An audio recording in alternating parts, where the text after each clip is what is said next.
गुजरात के दाहोद जिले में फर्जी कार्यालय, फर्जी गैर कृषि आदेश, फर्जी कर्मचारी, फर्जी जांच आवेदन अभी भी चल रहे हैं और उनके हस्ताक्षर अभी भी सूखे नहीं है।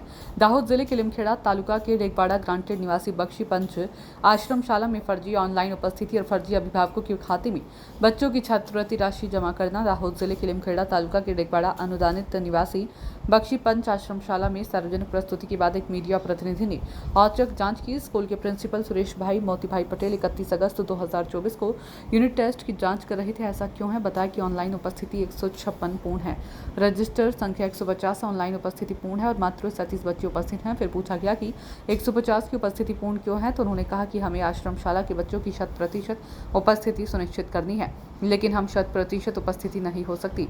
सूढ़ी के बीच में 100 पारी थी ताकि हमें झूठी उपस्थिति ना देनी पड़े। अगर हम सरदार साहब को बताएं कि अनुदान खो जाएगा तो ये जांच का विषय है। दाहोद जिले में ऐसे कई फर्जी आश्रम स्कूल चल रहे होंगे।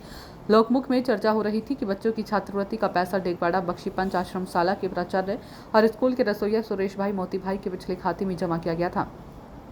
डेगबाड़ा ग्रांटेड रेजिडेंट बख्शी पंच आश्रमशाला के प्राचार्य सुरेश भाई मोती के द्वारा फर्जी ऑनलाइन उपस्थिति एवं बच्चों की छात्रवृत्ति राशि को फर्जी अभिभावकों के खातों में जमा करना के ज्यादातर शिक्षा जगत को कलंकित करने वाली घटना है। और आज 21 अगस्त 2024 को जब मीडिया प्रतिनिधि ने व्यक्तिगत रूप से स्कूल का दौरा किया तो आश्रम स्कूल में एक भी बच्चा नहीं था। बच्चों की छुट्टी की कोई रिपोर्ट नहीं थी।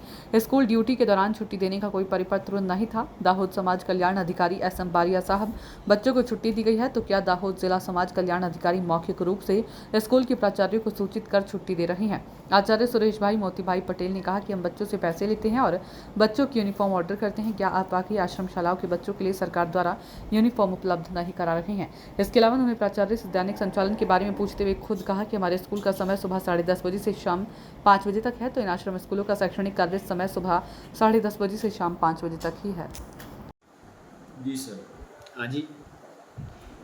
कई स्कूल? श्री अनुदानित निवासी प्राथमिक शाळा डेगावाड़ा, तालुको લીમખેડા, જિલ્લો દાહોદ। શું ફરજ બજાવો સ્કૂલમાં? બસ બાળકો શાળામાં એકથી માન્ય ના આપ શું ફરજ બજાવો છો?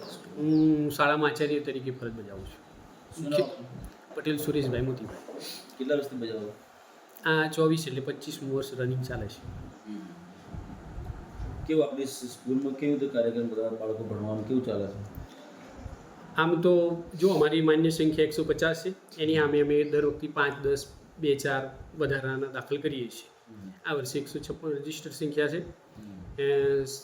સવારમાં બાળકોને 5 વાગે ઉઠાડી અને અમારા શિક્ષકો એમને નાવા ધોવા શૌચક્રિયા માટે લઈ જાય।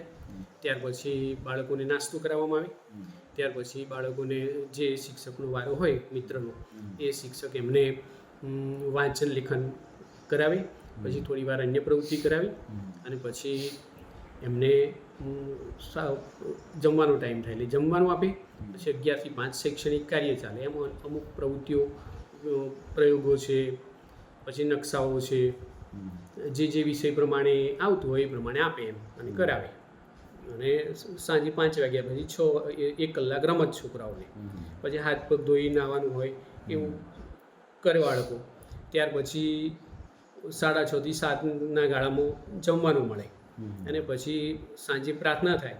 પ્રાર્થના પછી 10 વાગ્યા સુધી બાળકોને વાંચન લેખન ગણન કરાવીએ અને એમનું લેસન કરે, ગૃહ કાર્ય કરે અને બાળકો 10 વાગ્યા પછી સુવાડી દઈએ પાછા।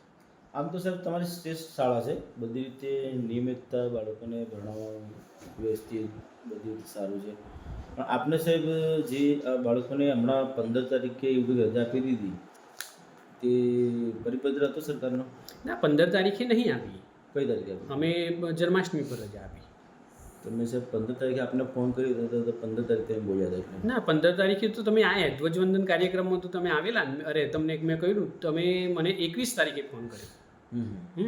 તો જન્માષ્ટમી 15મી ઓગસ્ટ તો 15 તારીખે હતી। હા, એટલે તમે પણ આપને જે વાત થઈ 21 તારીખે। હા, 15મી ઓગસ્ટની સાહેબ તમે વાત કરી કે 15મી ઓગસ્ટ? ના, 15મી ઓગસ્ટે તો આપણો કાર્યક્રમ થયો। મેં તમને હમણાં પણ વાત કરી કે 15મી ઓગસ્ટના તારીખે આ કાર્યક્રમ થયો। અમે રક્ષાબંધન પણ અહીંયા કરી, એમના ફોટા બી આપણી જોડે છે। બધા બાળકોને પોતપોતાના ક્લાસમાં પણ કરી અને પછી જ કેટલા દિવસ વહેલી રજા આપી? 2 દિવસ વહેલા રજા આપી. હા, તો 2 દિવસ વહેલા હા. રજા આપી. અને એ પણ કેમ આલી કે હમણાં પરિપત્ર નવો થયો ને કે બાળકોને આપણે શિષ્યવૃત્તિ એમના રેશન કાર્ડ અને આધાર કાર્ડ મેચ થયેલા હોવા જોઈએ, એટલે કે કેવાયસી કરેલું હોવું જોઈએ. એટલે બાળકોને કોઈને કેવાયસી કરેલું ના હોય એ રીતે 2 દિવસ ચાલુ હતા, એટલે બાળકોને કામ થઈ જાય પછી રજાઓ આવતી હતી. એટલે આ રજા સાહેબ આપણે જે આપી રજા 2 દિવસ અગાઉ, તે તમારા અધિકારી કોઈ દ્વારા આપવામાં આવી પછી? ના, તે જ દિવસે મારે દાહોદ જવાનું થયેલું, તે સાહેબને પણ વાત કરીને આવ્યું કે સાહેબ આપણે બાળકોને 2 દિવસ આના માટે રજા લીધી. કશું વાંધો નહીં. કયા સાહેબ? બારિયા સાહેબ, બારે સાહેબ સમાજ કલ્યાણ? સમાજ કલ્યાણ અધિકારી. બરાબર છે. એમણે કીધું કે આપી દો? ના, આપી દો એમ નહીં. મેં કીધું સાહેબને સામેથી કે સાહેબ અમે રજા આલીએ. હા, તો શું કીધું? કશો વાંધો નથી, આવે આ કેવાયસી તો કરવું જ પડે ને એમ. એટલે આપી દો એમ કીધું? હા. બરાબર. ના, આપી દો. આપ્યા પછી તો ગયો તારે હું. રજા આપ્યા પછી ગયા? હા. બરાબર, કે આપી દીધી છે એમ? બરાબર છે. બીજું સાહેબ, તમે અગાઉ કોઈ પણ સાલમાં કોઈ બાળકના પૈસા તમારા મિસિસના ખાતામાં નાખી દીધા હતા? ના, એવું કંઈ હતું નહીં.